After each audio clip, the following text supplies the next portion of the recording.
Kris Gethin reporting here in front of this very important whiteboard to make me look important, and I'm going to go over 6 tips to adding muscle without adding fat. A lot of people think this is a myth, that you cannot do both, you know, like lose fat and add muscle. Well, I've proven with my clients and with myself that it can be done. Only earlier this year, I dieted down using the 4 weeks to shred, and then I had 9 weeks of shoots following that, video shoots, photo shoots and appearances and stuff like that, and I managed to put on, I think it was about 5 pounds over a 9-week period, but my body fat remained the same. So I'm going to give you just some short, brief, quick and very useful tips on how to add muscle without adding body fat, because this is a very common question and I feel that I need to address it. So these are my personal tips. Number 1, increase your calorie consumption, but it should be clean calories. So, you know, we're talking the usual bodybuilding foods of, say, you know, your brown rice, your complex carbs coming in the way of oatmeal, sweet potatoes, and you know, you can have normal potatoes as well. I prefer to go for sweet potatoes myself, and I like to have quinoa too. Anything that's kind of gluten-free, I'll generally steer towards a little bit more, so I don't have too much inflammation within the body, because we gain enough inflammation when we're working out and hitting the cardio. But by increasing your calories through those carbohydrate sources and then going to the protein sources, obviously, you know, you're going to have your white fish, a little bit of red meat. I prefer to go more for the white meats, a little bit of red meat. When I say a little bit, I mean either once a day, mainly in the evening, or, you know, just, you know, a few times a week. So turkey is another one that I prefer. I'll have the egg whites normally in the morning, and I'll have a protein isolate after my workout, just to making sure that you get a full spectrum of various amino acids through various protein sources every single day. And when we're looking at our fats, the healthy fats are going to be like avocado, coconut, you know, I like the MCTs from the coconut, some walnuts and almonds, and the occasional egg yolk in there as well. So, you know, those are good, clean, healthy sources of fats. You know, we're not going to go for burgers, fries, anything deep fried, or, you know, any sort of like chips or candy, obviously. So when I ask people to bulk, it's a healthy bulk, it's a clean bulk. But still, these are calories that you have to burn off. And if you sit on your ass all day, you know, even if you get your workouts in, they're going to go to your fat stores. But we want to utilize these calories and assimilate them and push them and force them into the muscle. So you have to create an anabolic state by getting catabolic first. So when you go catabolic, that's normally when you're in a gym, when you're breaking down the muscle tissue, when you're training your ass off and stimulating your metabolism through your meal frequency, and obviously doing your cardio. So this is what I recommend. You should be training your ass off anyway. You should be eating at least 6 meals. However, when people are trying to bulk up, they normally neglect their cardio. So as you increase your clean calories, increase your cardio as well, so you are assimilating those calories into the muscle.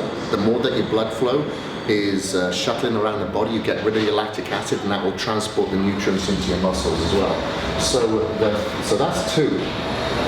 Down to number 2 now. So to perform your cardio now after breakfast, a lot of people will recommend that you do it before breakfast on an empty stomach, but the thing is, if you fast for like 8 hours or however long that you sleep, you need to ensure that your body is anti-catabolic immediately. And a lot of people go and do their cardio first thing in the morning.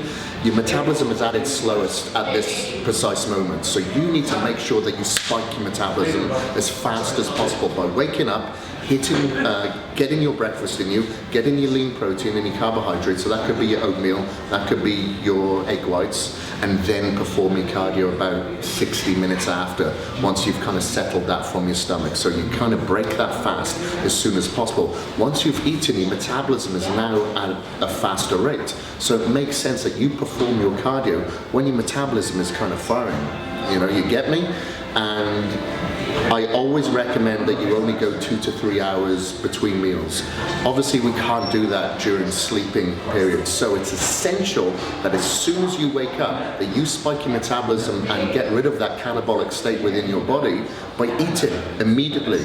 So make sure that you eat first, then perform your cardio. But it's essential that you do your cardio every single day anyway, if you want to shuttle this increase of calories into your muscle. Taking a protein isolate post-workout is absolutely essential. You need this to kind of get that insulin spike But if you were to take carbohydrates after this time, then there's a chance that that could get stored as fat, because you will get an insulin spike from your protein. Taking any carbohydrates at this time will kind of sedate your natural growth hormone levels. Now, it all depends what kind of training that you're doing, but we're talking bodybuilding here. If you're doing like triathlon training, getting ready for an Ironman, or doing an endurance sport, you know, for a prolonged period of past an hour and a half, then yes, you will need carbohydrates. But we're talking weight training here, or bodybuilding, and in about an hour period, you have got time under tension and forcing a load placed upon your muscles for about 10-15 minutes. You do not need carbohydrates at this point, and if you do take carbohydrates in, there's a chance that that will be stored as fat. So if you take a protein isolate, it has to be an isolate or hydrolyzed whey protein that spikes your insulin levels just as efficiently without taking the excess calories from carbohydrates. Do not mix your carbohydrates and fats together. Your body will utilize a preferred energy source, normally from carbohydrates. But if you are giving it another energy source in the form of fats, it can't use both, so one of them will have to get stored, and it will go for the preferred source of carbohydrates first. So there's a chance that those fats may get stored, and you don't want this if you're trying to add size plus lower your body fat, or at least do not want to add body fat. So if you're going to take fats, I recommend that you have those in the meals that do not contain carbohydrates. Perfect timing being late at night. So if you go to bed at, say, 9-10 o'clock, then you would generally cut out your carbohydrates after, say, 5 or 6 o'clock. These are the times following that you would add the fats into your diet. So you could add some nuts, you could add maybe a fried egg, or you could have your red meats, your naturally occurring, during those meals following, but you would not add carbohydrates during that time. Adding them both is a surefire way of the body utilizing one and not the other as an energy source, and the other one being stored as a fat source. Exactly what we don't want. Increasing fiber. Obviously, when we're on a bodybuilding diet, sometimes we neglect fiber. We'll have our complex carbohydrates, not so much our vegetables and the whole grains or anything like that. So sometimes I supplement with a fiber supplement, but ensuring that you're getting your good source throughout your oatmeal and throughout your rice, and making sure that you have lots of fibrous vegetables. I do like the asparagus, the spinach, the broccoli, the leafy greens. Ensures that you're able to digest and break down these foods as well, and a digestive enzyme can help that assimilation.